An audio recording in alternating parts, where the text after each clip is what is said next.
Bonjour à tous les amis, bienvenue sur cette nouvelle vidéo. Aujourd'hui on se retrouve pour un nouvel épisode de Retex. Aujourd'hui on va pas parler ni d'élèves ni d'instruction, mais juste de moi, tout seul, comme un grand, en solo dans un DA42.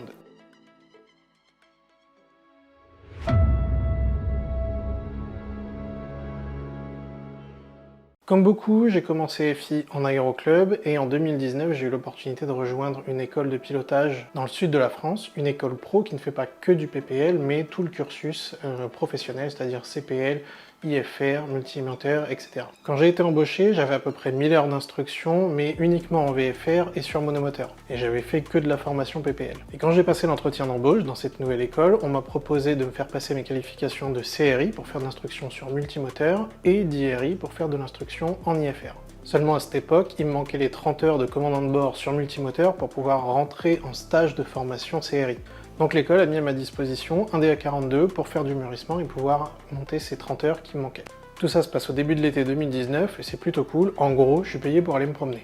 Donc par ces belles journées d'été, je décide de me faire un petit vol vers Aurillac au départ de Montpellier. Pourquoi Aurillac? Pour deux raisons. Non seulement il me fallait monter des heures en commandant de bord sur multimoteur, mais il fallait aussi que je monte des heures en IFR pour pouvoir, après le stage CRI, faire le stage IRI. Et à Aurillac, c'était un des rares endroits à l'époque où il restait une approche NDB. Donc pour changer un peu des approches entre guillemets faciles en 3D comme les ILS ou les LPV, je me suis dit pourquoi pas se challenger un petit peu et aller se faire l'approche NDB en 2D à l'ancienne à Aurillac. La deuxième raison, c'est que sur l'aéroport d'Aurillac, il y a un restaurant qui est génial. Bonne ambiance, bonne bouffe, et pas forcément très cher pour ce qu'il propose. Et honnêtement, si vous avez jamais fait ce resto à Aurillac, foncez. Ça vaut vraiment le coup. Par contre, pensez à réserver avant d'y aller, il y a énormément de monde, surtout pendant l'été, c'est très demandé. Et il n'y a pas énormément de place, que ce soit dans le restaurant ou sur le parking avion, si jamais vous y allez en avion. Je me fais donc mon petit vol, il y en a pour environ 1h, 1h15 avec les procédures. Tout se passe bien, je me fais mon approche NDB sur la piste 15 à Aurillac, je me pose, je garde mon avion et je vais prendre mon déjeuner en terrasse en regardant passer les avions. Arrive le moment de repartir, je retourne à l'avion, je refais une prévol rapide, je remets en route, je prends ma clairance départ et je roule pour le point d'attente de la piste 15. Une fois les essais terminés, je demande l'alignement et je suis autorisé à décoller. Encore une fois, ce jour-là, c'était grand beau temps, il n'y avait quasiment pas de vent, tempête de ciel bleu partout, honnêtement, un vol vraiment promenade quoi. Donc une fois aligné, mise en puissance, pas d'alarme, 75 nœuds, je fais ma rotation. Pour la petite info, sur la piste 15 à Aurillac, on décolle face au relief. Il y a une petite colline juste dans l'axe de piste. Donc pendant ma montée initiale, je prends mes paramètres, je confirme le vario positif et je rentre mon train. J'accélère vers 90 nœuds en montée, les paramètres sont bons, et en passant mon altitude d'accélération, je fais ma checklist après décollage. Et un des items de cette checklist, justement, c'est de vérifier que le train est bien rentré. Au moment où je pose les yeux sur la manette de train, je vois qu'elle est en position haute, donc le train est bien sûr rentré, et les 3 vertes sont éteintes. Ce qu'on appelle les 3 vertes, c'est 3 lampes qui indiquent l'état du train, donc c'est une lampe par train d'atterrissage, une pour le train avant et une pour chaque train principal. Quand elles sont allumées en vert, le train est bien sorti et verrouillé, c'est un des items qu'on vérifie à l'atterrissage notamment, et quand elles sont éteintes, le train est soit rentré, soit non verrouillé. En plus de ces 3 lumières vertes, on a une lumière rouge, qu'on va appeler la Gear Unsafe la plupart du temps, et qui va s'allumer dès que le train va être en manœuvre. Donc c'est-à-dire que si vous avez le train à entrer, vous passez la commande de train sur sortie, la rouge va s'allumer puisque tout se déverrouille, les trappes de train si elles existent sur votre type d'avion vont se déverrouiller et s'ouvrir, le train va se déverrouiller de sa position haute pour descendre, jusqu'à ce qu'il soit complètement sorti. Là, les 3 vertes vont s'allumer en vert, justement, pour indiquer que le train est bien sorti et verrouillé, et s'il y a des trappes de train, elles vont se refermer, et à ce moment-là, la séquence est complétée, et donc la rouge s'éteint. Quand vous allez passer le train sur rentrée, cette fois, même chose, ouverture des trappes, donc la rouge va s'allumer, déverrouillage des trains, les 3 vertes vont s'éteindre, le train remonte, se verrouille haut, les trappes se referment et la rouge s'éteint aussi une fois que la séquence est terminée dans l'autre sens. En gros, la rouge elle va s'allumer dès que le train est en manœuvre ou qu'il y a un des éléments de la séquence qui n'est pas terminé. Et justement, quand je vérifie donc que mon train est bien rentré, je vois bien que les 3 vertes sont éteintes, la manette est bien sur rentrée. Par contre, la rouge, elle est toujours allumée. Ça veut dire que quelque part dans la séquence de rentrée du train, il y a quelque chose qui s'est pas bien passé ou il y a une séquence qui s'est pas terminée. Donc sur le DA42, il n'y a pas de trappe sauf sur le train avant. Donc évidemment, quand je vois cette lumière rouge allumée, ça me surprend un petit peu. J'ai pas entendu de bruit particulier pendant la rentrée de train, j'ai pas ressenti de secousse ou de mouvement inhabituel de l'avion par rapport à d'habitude. Mes perfos sont bonnes. Donc le train n'a pas dû rester sorti puisque sinon j'aurais eu du mal à monter à cause de la traînée générée par le train. J'aurais eu du mal à accélérer pendant la montée. Donc comme je disais, un peu surpris, mais dans tous les cas, je panique pas, mon avion vole, je suis pas en phase d'atterrissage, j'ai du carburant, donc j'ai le temps de comprendre et de traiter la panne. Dans le pire des cas, il restera la procédure de sortie de train secours pour l'atterrissage. Donc sur le DA42, le circuit est assez simple, et les raisons qui peuvent donner cette configuration de Gear Unsafe, c'est soit qu'un des 3 trains n'est pas complètement rentré et verrouillé, soit que les trappes, donc celles du train avant, sont restées ouvertes. Sachant que c'est quand même assez peu probable, puisqu'elles sont liées mécaniquement à la jambe de train en elle-même.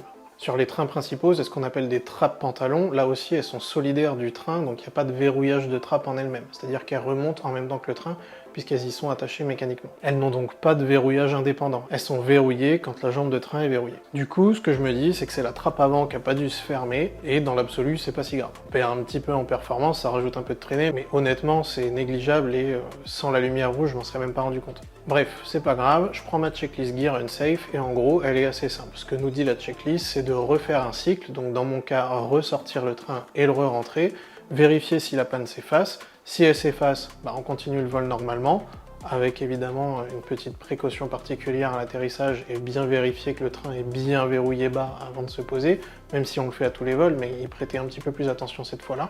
Et si la panne se reproduit, envisager de voler train sorti et de se poser sur l'aérodrome le plus pratique. Et si jamais pendant le recyclage de la manœuvre, le train ne ressort pas correctement, là, envisager une procédure de train sorti en secours pour verrouiller le train bas et là aussi se poser sur le terrain le plus pratique. Du coup, c'est ce que je m'applique à faire, je passe la manette sur train bas, la séquence se passe bien, j'ai les 3 vertes qui s'allument et la rouge qui s'éteint. Donc c'est plutôt bon signe, dans le pire des cas, je pourrais toujours faire le vol avec le train dehors, et au moins j'aurai mon train sorti et verrouillé pour l'atterrissage. Ensuite, je repasse la manette en position haute, je repasse le train sur entrée, et je tends l'oreille pour voir si j'entends pas un bruit suspect pendant la séquence qui serait pas comme d'habitude. Avec l'expérience, on a l'habitude du bruit que fait le train, dans quelle séquence ça se passe, des petites secousses qui vont avec, etc. Donc de tout le ressenti de justement cette rentrée de train.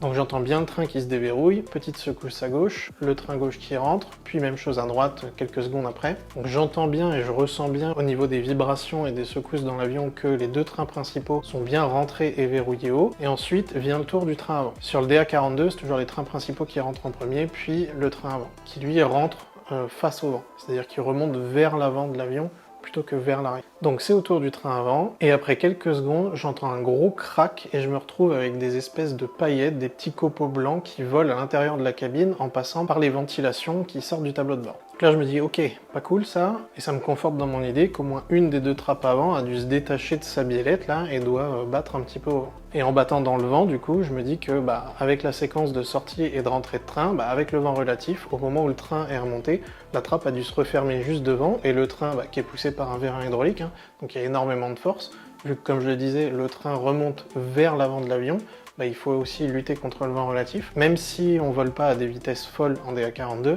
faut quand même être sûr qu'il y ait suffisamment de force, suffisamment d'effort pour lutter contre tous les efforts extérieurs justement qui vont empêcher cette rentrée de train, qui vont aller contre cette rentrée de train. Donc la pression hydraulique c'est assez puissant, surtout sur un avion, et du coup je me dis qu'en remontant, la trappe a dû se mettre sur la route du train, et que le train en remontant l'a broyé en fait, et passé au travers. D'où les éclats blancs que j'ai reçus en cabine, même si à ce moment-là j'ai un peu de mal à comprendre comment ils ont pu arriver en cabine, sachant que la prise d'air pour la ventilation en cabine, elle est sous l'aile, à proximité de l'emplanture, mais quand même relativement loin du train. Après, encore une fois, avec le vent relatif, les petits débris, les petits copeaux que ça a pu faire, avec le flux d'air autour de l'avion, il se peut qu'il y en ait quelques-uns qui soient passés par la ventilation. Et après, c'est juste un tube, c'est juste un tuyau qui arrive en cabine, et du coup, c'est peut-être pour ça que les copeaux sont arrivés en cabine à ce moment-là. Donc pendant 2-3 secondes, je me pose un petit peu la question, et après, il y a un autre truc qui me frappe, c'est que ces trappes, justement, comme la majorité de la structure de l'avion, elles sont faites en carbone. Et le carbone, quand ça casse en petits morceaux, et c'est surtout très tranchant. Donc je commence à me dire qu'il y a peut-être un risque que j'ai endommagé le pneu, en fait, quand il est remonté. Il y a peut-être des morceaux de la trappe qui ont pu taillader le pneu, voire le percer complètement et le dégonfler. Et du coup, je me dis que finalement, même avec le train qui sort correctement, l'atterrissage, il sera peut-être pas si facile que ça. Donc là, le stress qui commence à monter un petit peu, mais bon, je relativise, comme je l'ai dit tout à l'heure, j'ai du temps, il n'y a pas urgence, j'ai encore un peu de temps avant d'arriver à Montpellier, j'ai du fuel dans les réservoirs, donc j'ai de l'autonomie, j'ai le temps de traiter la panne, de réfléchir, de trouver la meilleure option. Donc je prends le temps de réfléchir à la situation, j'ai 2 fois plus de fuel que nécessaire pour rentrer à Montpellier. Et à part mon train d'atterrissage qui est peut-être endommagé, j'en sais encore rien exactement à ce moment-là, tout le reste fonctionne très bien. Donc je prends la décision de continuer vers Montpellier et de rentrer à Montpellier plutôt que de faire demi-tour. Pour plusieurs raisons. La piste à Montpellier est plus longue que celle d'Aurillac, je connais bien le terrain, les moyens de secours ils sont relativement importants, et c'est là où est basé l'avion et notre service de maintenance. Donc comme je disais, dans la checklist il y a écrit se poser sur le terrain le plus pratique, pas sur le terrain le plus proche. Donc là, comme je disais, vu que mon avion fonctionne, mon avion vole encore, je préfère aller me cracher proprement, entre guillemets, à Montpellier, plutôt que de me vautrer au milieu de la piste à Aurillac, sur un terrain un petit peu au milieu de nulle part, avec très peu de moyens, et sur lequel il faudra revenir me chercher. Donc après avoir réfléchi à tout ça, par précaution, et aussi pour me rassurer un petit peu, je me dis que je vais ressortir le train et continuer le vol train-sortie, puisque la séquence de sortie-rentrée, la sortie s'était bien passée, la rentrée est clairement un peu moins, mais au moins comme ça je saurai si mon train il peut encore sortir correctement et surtout se verrouiller en position basse. Ça sera déjà un facteur de moins à gérer, sachant que normalement les trains principaux eux vont très bien. Donc je repasse avec un petit peu d'hésitation, un petit peu de stress la manette sur train bas. Là, pas de nouveaux bruits suspects, j'entends pas de nouveaux craquements, pas de nouveaux copeaux, rien de particulier. J'entends bien les 3 trains qui descendent et qui se verrouillent, j'ai les 3 vertes et la rouge qui s'éteint. La seule inconnue, c'est que pour le moment, j'ai aucun moyen de vérifier l'état de ma roue avant. Et là encore, dans ma tête, pour moi, c'est uniquement le train avant qui a un problème, qui a eu un problème, qui a rencontré une situation anormale, mais je sais pas encore exactement laquelle, et je sais pas si j'ai pas endommagé la jambe de train ou le pneu du train avant. Le truc, c'est qu'avec le train sorti, ça rajoute pas mal de traînées sur le DA42, qu'évidemment, ça augmente un petit peu la consommation, ça réduit la vitesse, donc ça rallonge le temps de vol, mais honnêtement, pas énormément, je perds 10 à 15 minutes en gros sur le temps de vol prévu, et évidemment, je demande en contrôle la route la plus directe pour rentrer à Montpellier. Encore une fois, j'ai largement assez de fuel pour rentrer, même avec l'augmentation de consommation. Donc j'ai un peu de temps devant moi et je commence à réfléchir un petit peu à comment je vais gérer l'atterrissage. Et je me dis que par précaution, je vais d'abord demander à la tour une approche à basse hauteur, basse vitesse, pour que eux, depuis la tour, puissent regarder à la jumelle mon train avant et me dire s'ils voient quoi que ce soit d'anormal, si le pneu est toujours là, s'il n'y a pas, je sais pas, des éléments qui pendent du train avant, s'ils ne voient pas de fuite sur la jambe de l'amortisseur ou quoi que ce soit. Et en fonction de ce qu'eux ils verront et de ce qu'ils me diront, eh ben on avisera sur la conduite à tenir. Donc le vol se passe, j'arrive dans les zones de Montpellier, je les informe de mon souci et je leur fais part de mes intentions et ils me répondent que pour eux c'est ok et qu'évidemment ils préviennent les pompiers qui se tiendront prêts à intervenir si nécessaire. Donc au moment où je les appelle, je suis encore relativement loin du terrain, je dois être à 40 ou 50 nautiques je pense encore. Et donc il me demande de rappeler une fois établi en finale. Là encore, je fais une arrivée IFR, et à ce moment-là, il y avait un de mes collègues qui était également sur la fréquence, en train de travailler dans les zones de Montpellier, qui entend justement l'échange et le problème que je reporte, et qui se propose de venir jeter un œil directement avec son avion. L'approche prévue, donc c'est l'approche l'éclat. Petite correction ici, puisque je me rends compte de mon erreur pendant le montage. L'approche dont je parle, ce n'est pas l'approche l'éclat, mais la RNP 12 gauche à Montpellier qui commence au point l'éclat. Je vous mets la carte juste ici pour que vous puissiez vous faire une idée de la longueur de la finale, de où elle commence et de la procédure en elle-même. C'est une approche avec une très longue finale d'une trentaine de nautiques. Et comme je disais, il n'y a quasiment pas de vent, il fait super beau, donc avec la corde du contrôle, on décide de mettre ça en place, on a le temps, on a la place, il n'y a personne d'autre autour de nous, donc le contrôle autorise mon collègue à venir se rapprocher de mon avion pendant que je suis en train de faire ma longue finale. Moi je commence à me configurer un petit peu pour pouvoir ralentir et lui laisser le temps de me rejoindre, et justement il va venir rassembler sur moi pour jeter un œil directement en restant à côté de mon avion. Un peu comme ce que j'expliquais dans le rétexte numéro 1. Si vous ne l'avez pas vu, je vous mets le lien juste ici. Pendant le vol retour, j'ai eu tout le temps pour passer en revue les différents cas de figure. Soit le train n'a rien et on se pose normalement, mais auquel cas, je sais pas d'où venait le craquement que j'ai entendu. Soit le train avant est endommagé, et dans ce cas-là, il va falloir que je me prépare à ce que le train s'affaisse au moment où je vais toucher le sol. Et dans ce cas-là, si on m'annonce que mon train est endommagé, je couperai les deux moteurs en finale pour finir en vol plané, et pour sécuriser l'avion et éviter un risque d'incendie. Encore une fois, il fait super beau, même si je suis en train de faire un vol IFR, je peux tout à fait faire une approche à vue, donc l'idée, ce serait de continuer à voler sur les moteurs jusqu'à une distance de planée suffisante et une hauteur suffisante pour pouvoir couper les deux moteurs, sécuriser les arrivées de carburant, sécuriser l'avion et pouvoir continuer en vol plané et me poser juste sur l'élan. Donc je suis établi sur la finale, mon collègue arrive à proximité, il se place sur ma gauche, légèrement plus bas que mon avion pour pouvoir avoir un bon visuel sur mon train avant, et là, il m'annonce le verdict. De ce que lui voit de sa position, le train n'a absolument rien. Il voit aucun dommage, la roue est en place, elle n'a pas l'air dégonflée, il n'y a pas l'air d'avoir de fuite, il me reporte pas de dégâts particuliers, pour lui, il me dit que c'est ok. Du coup, tout ça, ça me rassure un petit peu, même si je suis pas sûr à 100% que mon train va tenir, au moins il a l'air en bon état, et au pire, j'aurai juste un pneu dégonflé, donc j'aurai peut-être un petit peu de vibration pendant le roulage. La dirigeabilité, la direction de l'avion sera peut-être un petit peu compliquée à tenir pendant le roulage, mais au moins, les 3 trains sont à leur place et le train avant, que je soupçonnais potentiellement endommagé, n'a rien. Donc je continue mon approche, mon collègue repart pour me laisser la place évidemment. Les pompiers sont alertés, ils sont prêts, ils attendent sur le taxiway à côté de la piste. Et moi, je continue mon approche jusqu'en courte finale. Arrive le moment de l'arrondi et de la réduction, et là je me dis, dans le doute, on va quand même garder le nez haut le plus longtemps possible et vraiment laisser toucher le nez à la vitesse la plus faible possible. Là encore, si jamais le pneu est éclaté, ou enfin s'il est dégonflé, moins je roulerai vite, plus ce sera facile d'arrêter l'avion rapidement, et du coup moins je perdrai le contrôle de l'avion au sol. Donc je risquerai moins de faire une sortie de piste. Donc je fais mon arrondi, je réduis les gaz, et je serre un peu les fesses, et j'attends que ça touche. Le train principal touche, je garde le nez haut le plus longtemps possible. Au fur et à mesure que l'avion ralentit, je ramène le manche en arrière jusqu'à arriver en butée. Et arrive le moment où il n'y a plus assez de vitesse, et donc le nez commence à descendre, et la roue avant touche par terre. Et là, il se passe absolument rien. Le train avant touche le sol, l'avion se comporte normalement, j'ai pas de vibration, j'ai pas de bruit de pneus dégonflés ou quoi que ce soit. J'arrive à tenir le contrôle de l'avion, pas de souci particulier. J'avoue que ça me surprend un petit peu, mais bon, dans le bon sens. Donc je continue mon roulage, je dégage la piste, j'annonce au contrôle que je suis posé, que tout s'est bien passé, qu'il n'y a rien de particulier, que je note rien de particulier à bord de l'avion. Les pompiers qui eux aussi sont sur la fréquence viennent se mettre derrière l'avion et commencent à jeter un petit coup d'œil aussi pour voir s'il n'y a pas un départ d'incendie, s'il n'y a pas de dommages ou quoi que ce soit. Eux aussi annoncent que de leur place, il n'y a rien de suspect, que tout a l'air ok, mais qu'ils vont quand même m'escorter jusqu'à mon parking. Donc on fait le roulage, on retourne au parking, je garde mon avion, je coupe les moteurs, je fais mes checklists arrêt moteur, parking, etc. Je coupe tout, je souffle un coup et je descends de l'avion. Petit événement, pas extrêmement stressant, pas mal rassuré sur la fin, notamment après l'inspection de mon collègue et le fait que j'ai été capable de poser l'avion normalement et même de rouler jusqu'au parking, donc plutôt rassuré.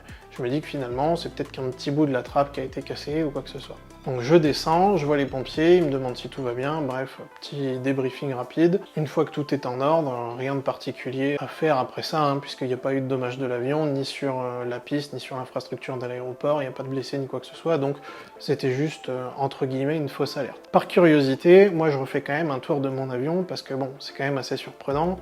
Quand je suis parti de Montpellier, tout allait bien. Sur le vol Montpellier-Aurillac, j'ai pas eu de problème au niveau du train, j'avais pas la lumière rouge qui était allumée, donc ça s'est passé en repartant d'Aurillac. La première partie du vol, le vol aller, tout allait bien. Là où ça a déconné, c'est sur le vol retour. Comme je l'ai dit, avant de repartir d'Aurillac, j'ai quand même refait une pré-vol rapide. Alors certes, pas aussi poussée, pas aussi pointue que la première pré-vol que j'avais faite à Montpellier, mais bon, ça c'était à l'époque, du coup on m'y reprendra pas. Mais j'avais quand même refait un tour de l'avion pour vérifier que tout était en ordre, que tout était en état, que j'avais pas endommagé quoi que ce soit sur l'avion sans m'en rendre compte par, je sais pas moi, une collision volatile ou un atterrissage qui aurait potentiellement été un petit peu dur, même si ça je m'en serais facilement rendu compte. Et j'avais rien noté de suspect en fait au départ d'Aurillac. Donc là je me dis, je vais quand même refaire un tour de l'avion, vérifier ce qui s'est passé quoi. J'ai quand même eu des éclats de peinture, ces petits copeaux qui sont rentrés dans la cabine, qui sont rentrés dans l'avion, sauf que je sais pas d'où ça vient, j'aimerais comprendre ce que c'est quoi. Donc je descends de mon avion, je range mes affaires, etc.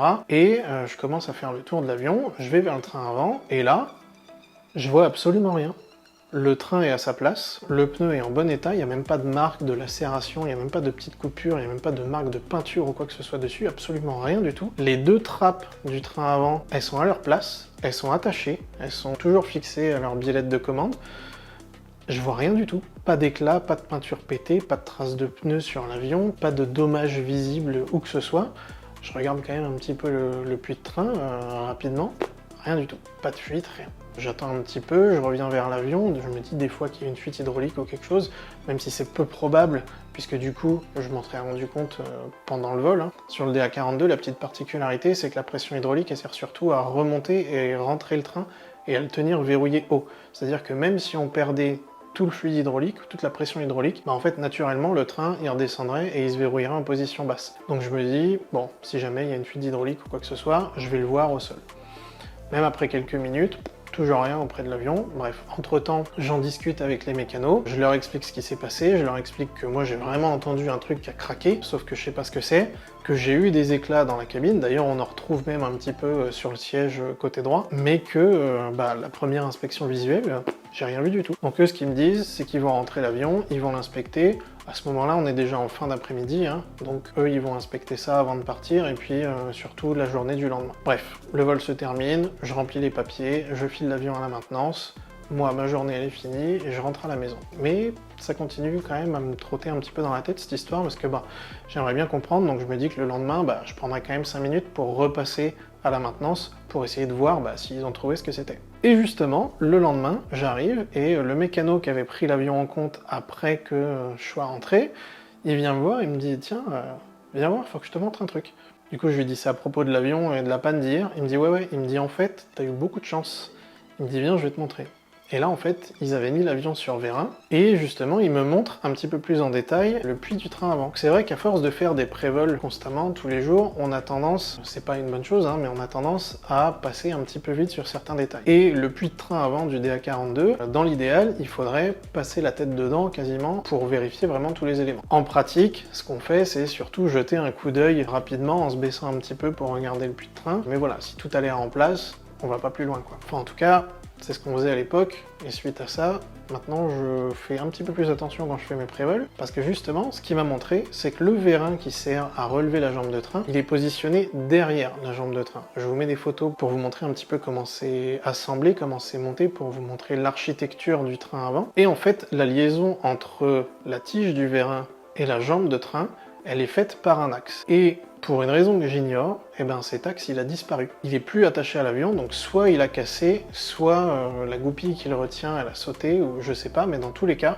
l'axe il a sauté, et du coup le vérin n'est plus solidaire de la jambe de train. Et en fait le craquement que j'ai entendu, c'est que ce vérin, vu qu'il était libre et qu'il était plus attaché à la jambe de train, mais attaché uniquement à l'avion, quand j'ai fait mes séquences de rentrée-sortie, en fait ce qu'on commande, c'est l'extension-rétraction de ce vérin justement. Sauf que en vol, avec le vent relatif, le vérin il a basculé vers l'arrière, et quand j'ai fait ma séquence de rentrée-sortie, quand on est en rentrée, le vérin se détend pour repousser la jambe de train vers l'avant, et en fait, vu qu'il était reculé, quand il s'est détendu, il est passé à travers la structure de l'avion. Et il se trouve que juste à cet endroit-là, derrière le puits de train avant, il y a la boîte à air de la ventilation, là où se fait le mélange air chaud, air froid, quand on met le chauffage ou juste la ventilation dans l'avion. Et en fait, c'est pour ça que j'ai eu des copeaux qui sont passés par la ventilation, c'est que le vérin il est passé à travers la boîte à air, et que la boîte à air, l'air qui passe dedans arrive directement en cabine. Donc les copeaux que j'ai reçus en cabine, c'était pas les copeaux, c'était pas des morceaux de la trappe de train avant, c'était des morceaux de la boîte à air. Donc en fait voilà, ce qui se passait, c'est que quand je rentrais le train, j'avais la jambe de train qui est restée sortie, donc la jambe de train avant qui est restée sortie et baissée. Donc quand je rentrais le train, elle se déverrouillait, donc ça éteignait la lumière verte qui était associée, mais sauf que vu qu'elle se verrouillait pas en haut, la lumière rouge est restée allumée, puisque les deux trains principaux étaient verrouillés, mais il en manquait un. Donc la lumière rouge est restée allumée.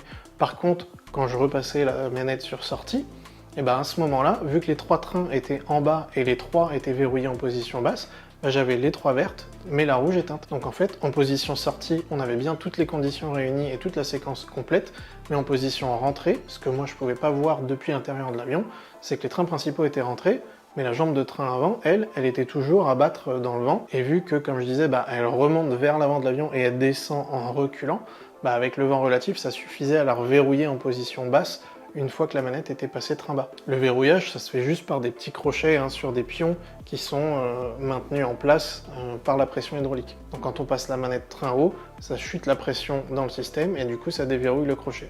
Quand on passe la manette train bas, le crochet vient se mettre en tension sur ce petit pion pour tenir la jambe de train verrouillée en position basse. Donc voilà, petit retour d'expérience, encore une histoire de train d'atterrissage, un petit peu comme le premier épisode, mais dans un domaine et dans un contexte un petit peu différent, sur un avion complètement différent. Le but de tout ça, c'est de vous expliquer un petit peu l'importance notamment de bien connaître les systèmes de son avion. Là, j'étais un petit peu dans le vague de savoir d'où venait la panne, mais en revanche, j'étais relativement serein sur le fait que j'allais pouvoir poser mon avion sans le poser sur le ventre. J'allais au moins pouvoir le poser sur les trains principaux.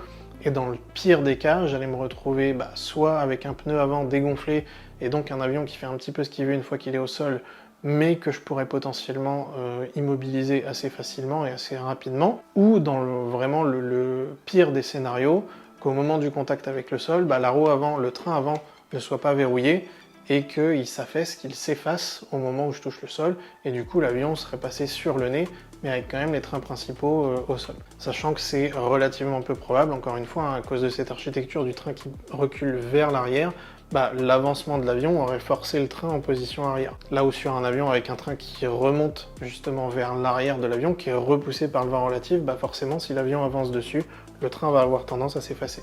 Donc voilà, s'il y a une chose à retenir de ça, c'est que connaître les systèmes et comment fonctionne son avion, c'est extrêmement important. Déjà parce que au niveau de la gestion du stress, si vous savez comment fonctionne l'avion, comment fonctionnent ces systèmes, vous êtes capable de comprendre, en tout cas dans les grandes lignes, d'où vient ou d'où peut venir la panne, et donc du coup, quelle procédure adopter, quelle checklist adopter, quelles sont vos options. Là, comme je l'ai expliqué juste avant, le fait de savoir que potentiellement mon train avant était endommagé et comment fonctionnait le système, j'ai pu élaborer plusieurs scénarios possibles et une solution à chaque scénario.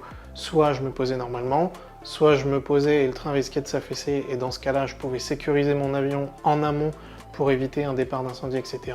Et même si le train avant s'était effacé et que je m'étais posé sur le nez, dès que l'avion se serait immobilisé, j'aurais pu évacuer l'avion, les moteurs auraient déjà été coupés, et j'avais juste à évacuer et à m'éloigner de l'avion, même si un incendie pouvait se déclarer, au moins j'avais le temps d'évacuer. Sachant que sur un problème de train d'atterrissage, le pire des scénarios, entre guillemets, c'est d'être obligé de se poser sur le ventre, donc le train rentrer, parce que là vous avez aucun contrôle de l'avion une fois qu'il est au sol, puisqu'il est littéralement en train de glisser sur le fuselage. Donc voilà, tout ça pour dire que c'est important de connaître les systèmes de son avion, de connaître comment il fonctionne, de connaître qu'est-ce qui peut provoquer une panne et quels sont les différents signaux que vous allez recevoir en cabine, que ce soit des signaux auditifs, que ce soit des signaux visuels, des alarmes, peu importe, mais au moins vous êtes capable de comprendre d'où ça vient et potentiellement pourquoi. Et donc du coup de prendre la meilleure décision pour gérer cette panne. Voilà, c'est la fin de cette vidéo, j'espère qu'elle vous aura plu. Encore une fois, n'hésitez pas à me donner vos retours en commentaire. Si vous aussi, vous avez vécu des expériences un petit peu stressantes comme ça, des gestions de panne, des gestions de crise, des situations un petit peu compliquées, je serais ravi de le savoir, donc n'hésitez pas à l'écrire en commentaire. Si la vidéo vous a plu, comme d'habitude, le petit pouce en l'air de YouTube, ça fait toujours plaisir, ça aide au référencement de la vidéo et ça, on aime. Et justement, si vous avez aimé et que vous aimez aussi les autres vidéos que je vous encourage à aller regarder, n'hésitez pas, si ce n'est pas déjà fait, à vous abonner, à activer la petite cloche de notification pour être averti dès que je sors une nouvelle vidéo. Et sur ce, moi je vous dis à dans la prochaine.